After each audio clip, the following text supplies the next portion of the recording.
La question de la sexualité et de la reproduction des adolescents et des jeunes demeure une préoccupation majeure en Côte d'Ivoire.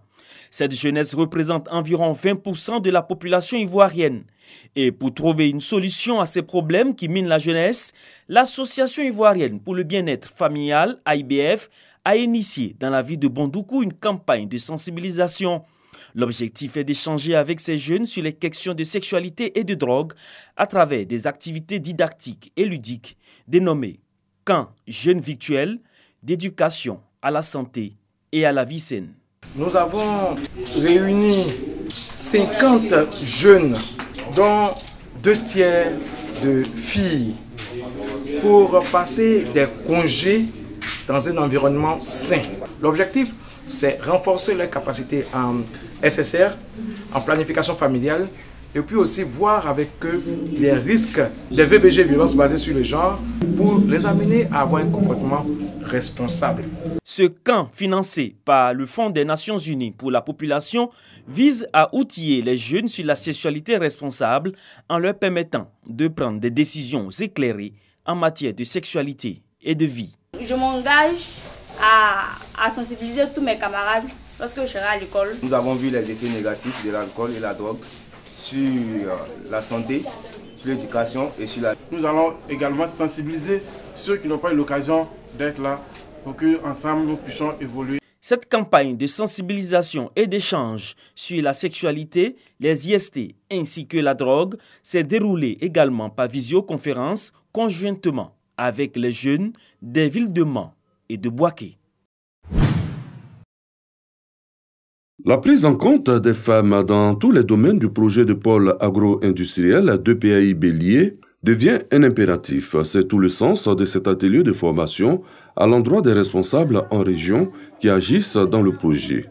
La formation est l'affaire du ministère de la Famille, de la Femme et de l'Enfant. Mettre tous les partenaires du projet de PAI Bélier à niveau, de leur donner un peu les rudiments du genre, pour que dans la mise en œuvre de leurs activités du projet, ils puissent prendre en compte cette dimension-là, donc du genre, qui a été présentée comme étant très importante pour le bailleur de fonds, la BAD.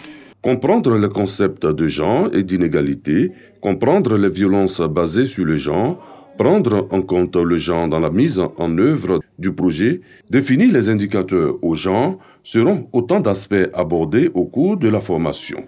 Le projet de pôle agro-industriel de PAI Bélier a été initié par l'État de Côte d'Ivoire. Il bénéficie d'un financement de plus de 80 milliards de francs CFA de la Banque africaine de développement. Il s'inscrit dans la mise en œuvre du programme national d'investissement agricole. Décembre, le mois des contrastes à Bonon. C'est le temps du bonheur chez les producteurs de vivriers de cette zone éminemment agricole, où la banane plantain caracole en tête de la commercialisation des produits vivriers. Décembre, c'est aussi le temps de la souffrance des populations harassées par la pénurie d'eau potable en cette période de sécheresse. C'est ainsi chaque année à Bonon, une épreuve difficile pour les populations. À chaque fois quand ce moment arrive, on commence à avoir problème d'eau. Il y a des puits qui sont sèches et on essaie de chercher des gens pour essayer d'approfondir encore pour pouvoir trouver de l'eau. Il y a des rivières aussi, ceux qui sont auprès de ces rivières-là essayent aussi de se servir à partir de ces rivières. En termes de sécheresse, il y a un problème d'eau, véritable problème d'eau. On se réveille souvent à 2h du matin, 3h du matin pour recueillir un peu d'eau pour pouvoir se laver dans le travail. Donc c'est un peu difficile. C'est parfois tard dans la nuit que l'on peut voir l'eau couler des robinets à Bonon. Les populations s'accommodent de cette situation de pénurie d'eau saisonnière, pénurie d'eau pouvant aller même jusqu'à son manque. Un secteur qui en souffre énormément, l'hôtellerie, à cause de la baisse drastique du taux de fréquentation des réceptifs. Souvent, on peut avoir une chambre remplie et puis il n'y a pas l'eau. J'ai obligé de puiser l'eau, remplir les citernes pour donner aux clients. Ça fatigue. À des clients qui viennent, je lui dis l'eau est coupée directement, il prend sa route et ça va. Quand l'eau ne coule plus des robinets ou des colonnes de douche, on a recours aux puits. Malgré tous les risques de maladies hydriques qu'offre l'eau qui en sort. C'est cette solution que les populations de Bonon ont adoptée pour pallier l'absence de l'eau dans cette localité. Vraiment, c'est difficile pour nous les femmes. Les femmes se promènent de cours en cours pour chercher de l'eau. C'est l'eau de pluie que nous buvons à Bono ici. On prend l'eau de pluie pour préparer. Quand l'eau vient aussi, l'eau est très sale, noire, et puis ça sent javel beaucoup. Donc on ne boit pas même, c'est l'eau de pluie on boit. Seul le centre de santé urbain de Bono, unique établissement sanitaire de cette bourgade de plus de 110 000 habitants, est épargné par le manque d'eau. La structure s'est mise à l'abri en se dotant d'un château d'eau lui garantissant la fourniture quotidienne et régulière en eau potable. Par le passé, les populations de la ville pouvaient s'y ravitailler par solidarité, mais cette année, le directeur du centre de santé leur a interdit l'accès au château d'eau pour divers motifs. Entre 2012 jusqu'à 2020, on permettait aux gens quand même de venir prendre un peu, parce qu'on connaissait très bien la situation. Mais vu que tous les 6 mois, il fallait changer la pompe à forage, on a dit, ah vraiment, il faut vraiment laisser, il faut laisser l'hôpital seul utiliser. Et depuis là, on n'a plus eu de panne. On entend dire à Bono que même les puits finissent par tarir à mesure que dure la période de sécheresse, tellement elle est rude. Généralement, cette période débute en octobre pour finir en mars ou avril. Alors, durant ces 6 à 7 longs mois de souffrance, la population adopte une stratégie pour ne pas manquer d'eau. Cette stratégie est celle de l'approvisionnement régulier, peu importe qu'elle vienne de marigots ou des puits. Une situation qui ne sera plus que souvenir au nom du droit des populations au bien-être dans la vision du président Alassane Ouattara. À la faveur de la visite d'État dans la région de la Marawe, le président de la République a accordé à Bono la construction de 2 nouveaux châteaux d'eau, plus une station de reprise pour renforcer les installations existantes. Et l'accès à l'eau potable va se faire depuis le fleuve de la Marawe à partir de Boisflé, qui va recevoir l'eau à partir d'un premier château qui serait installé au niveau du village de Gobazra, avec une station de reprise qui va traiter et qui va amener au second château qui est situé dans la ville de Bono.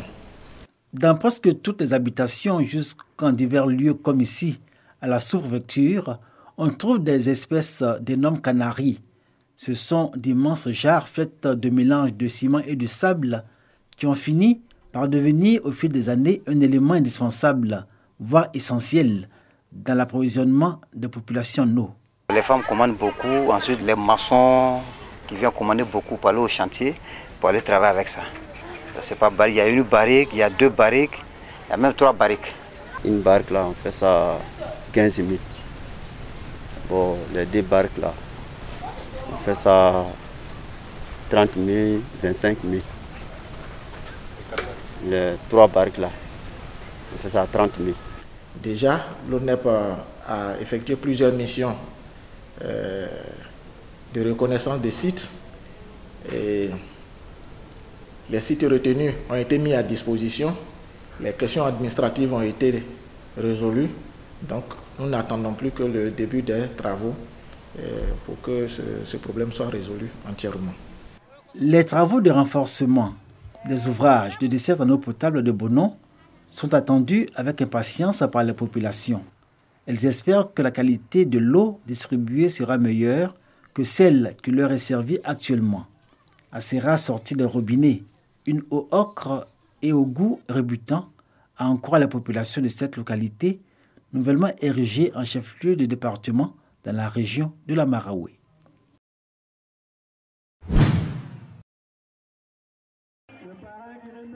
Devant le Père Noël et à tour de rôle, ces enfants reçoivent des présents. Ces tout-petits sont issus des 40 villages de la sous-préfecture de Mankono. C'est une action du mouvement Agir pour le Béret afin de permettre à ces enfants de connaître la magie de Noël. Plus de 1500 cadeaux ont été distribués aux enfants des villages. La porte-parole des bénéficiaires a salué cette initiative qui donne la joie de vivre aux enfants de Mankono. Nous les enfants de la commune de Mankono, vous disons merci. Merci pour cet arbre de Noël que vous organisez depuis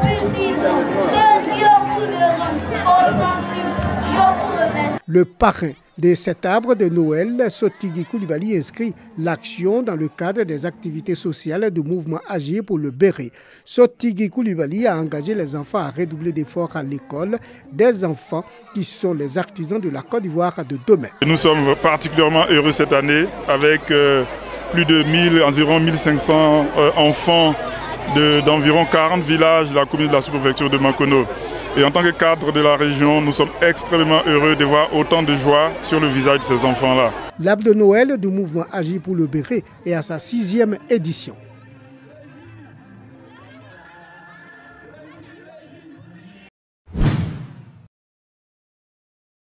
Le palais de l'unité du village d'Abobo Baoulé, lieu de rencontre de tous les enfants de ce village, quartier d'Abidjan. Ils sont 200 enfants au total à répondre à l'appel du Père Noël venu les combler de cadeaux. Un moment de bonheur infini pour tous ces enfants, auxquels les mamans de l'association Sœurs Unies d'Abobo Baoulé ont pris part. Ce sont elles, les organisatrices de cette fête appelée Merveille de Noël, qui est à sa 2e édition. Outre les cadeaux reçus par les enfants et le Père Noël, Merveille de Noël a été un moment de démonstration de karaté, concours de danse, poèmes, chants et prestations de clown. La présidente de l'association des Sœurs Unies d'Abobo Baoulé, Assetou Traoré Koulibaly, donne rendez-vous l'année prochaine pour un autre moment magique pour le bonheur des enfants.